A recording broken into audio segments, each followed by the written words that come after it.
3 अप्रैल 2023 को सोमवार को सोम प्रदोष व्रत है।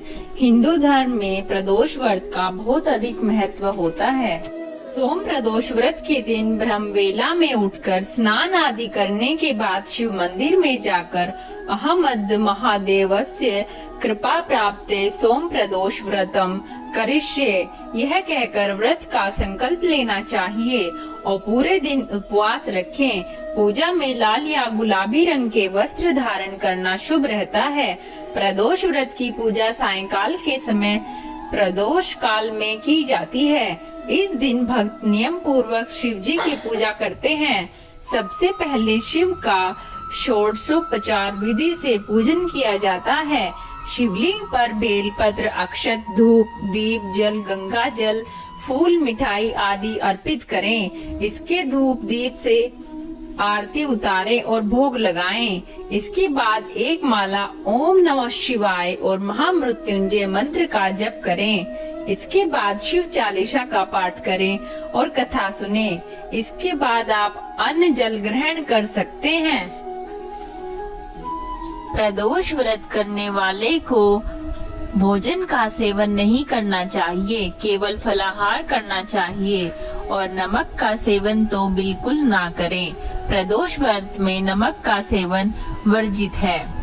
प्रदोष व्रत यह मुख्यतः स्त्रियों का व्रत है। प्रदोष का अर्थ रात्रि का शुभारंभ। इस व्रत के पूजन का विधान इसी समय से होता है, इसलिए इसे प्रदोष व्रत कहते हैं। यह व्रत शुक्ल पक्ष और कृष्ण पक्ष की त्रयोदशी को किया जाता है। इसका उद्देश्य संतान की कामना है। यूं इस व्रत को स्त्री पुरुष दोनों ही कर सकते हैं। इस व्रत के उपास्य देव भगवान शंकर हैं। इस व्रत के मुख्य देवता आशुतोष भगवान शंकर माने जाते हैं। अतः सायंकाल को व्रत करने वाले को भगवान शंकर की पूजा करके अल्पाहार करना चाहिए। कृष्ण पक्ष का शनि प्रदोष विशेष पुण्यदायी होता है। शंकर जी का दिन सोमवार है। इस दिन पड़ने वाला प्रदोष सोम प्रदोष कहलाता है। प्रदोष व्रत के लिए श्रावण के प्रत्येक सोमवार का विशेष महत्व है। प्रदोष व्रत की कथा इस प्रकार है। प्राचीन काल की बात है, एक ब्राह्मणी अपने पति के स्वर्गवासी हो जाने पर विधवा होकर इधर उधर भिक्षा मांगकर अपना तथा अपने पुत्र का निर्वाह करने लगी। वह अपने पुत्र को लेकर प्रातः निकलती और रात्रि को घर लौटती। एक दिन उसे विदर्भ देश का राजकुमार मिला, जो अपने पिता की मृत्यु के कारण इधर उधर मारा मारा फिर रहा था। ब्राह्मणी को राजकुमार पर दया आ गई। वह उसे भी अपने साथ घर ले आई और अपने पुत्र के समान ही उसका पालन पोषण करने लगी। एक दिन वह दोनों बालकों को लेकर शांडिल्य ऋषि के आश्रम में गई। ऋषि से भगवान शंकर के पूजन की विधि जानकर वह लौट आई और प्रदोष व्रत करने लगी। एक दिन दोनों बालक वन में घूम रहे थे। उन्होंने वहां गंधर्व कन्याओं को क्रीड़ा करते देखा। ब्राह्मण कुमार तो घर लौट आया, किंतु राजकुमार अंशुमति नामक गंधर्व कन्या से बात करने लगा। वह देर से घर लौटा। दूसरे दिन भी उसी स्थान पर राजकुमार पहुंच गया। अंशुमति अपने माता पिता के साथ बैठी हुई थी। माता पिता ने राजकुमार से कहा कि भगवान शंकर की आज्ञा से हम अंशुमति का विवाह तुम्हारे साथ करेंगे। राजकुमार शादी के लिए तैयार हो गया। दोनों का विवाह हो गया। उसने गंधर्व राजा विद्रवर की विशाल सेना लेकर विदर्भ पर अधिकार कर लिया। इसके पश्चात राजकुमार ने ब्राह्मणी एवं उसके पुत्र को अपने महल में सम्मान के साथ रख लिया, जिससे उनके सभी दुख दूर हो गए। यह प्रदोष व्रत का ही फल था। उस समय से ही प्रदोष व्रत का महत्व बढ़ गया है।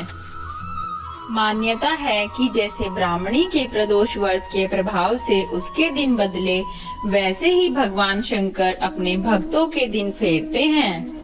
ज्योतिषाचार्यों के अनुसार प्रदोष व्रत करने वाले जातकों के जीवन में कभी हार का सामना नहीं करना पड़ता और उन पर सदैव शिव की कृपा बनी रहती है। मान्यता है कि प्रदोष काल में भगवान शिव कैलाश पर्वत के रजत भवन में नृत्य करते हैं और उस समय सभी देवी देवता उनके गुण का सत्वन करते हैं।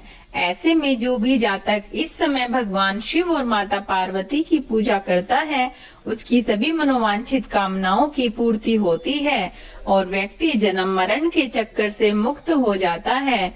सोम प्रदोष व्रत का संबंध चंद्रमा से भी है और इस दिन व्रत रखने से कुंडली में चंद्रमा की स्थिति मजबूत होती है। इस व्रत के सुप्रभाव से किसी भी कार्य में आ रही अड़चन दूर हो जाती है। सोम प्रदोष व्रत के दिन भोलेनाथ का अभिषेक, रुद्राभिषेक और श्रृंगार का विशेष महत्व है। इस दिन प्रदोष काल में सच्चे मन से की गई पूजा का विशेष फल प्राप्त होता है। प्रदोष काल वह समय कहलाता है जब सूर्यास्त हो रहा होता है और रात्रि आने के पूर्व समय को प्रदोष काल कहा जाता है, अर्थात सूर्यास्त के 45 मिनट पहले और सूर्यास्त के 45 मिनट बाद तक के काल को प्रदोष काल कहते हैं। तो इस तरह पूरे विधि विधान से की गई प्रदोष व्रत की पूजा और कथा सुनने से व्यक्ति की सभी मनोकामनाएं पूर्ण होती हैं। हर हर महादेव। ओम नमः शिवाय।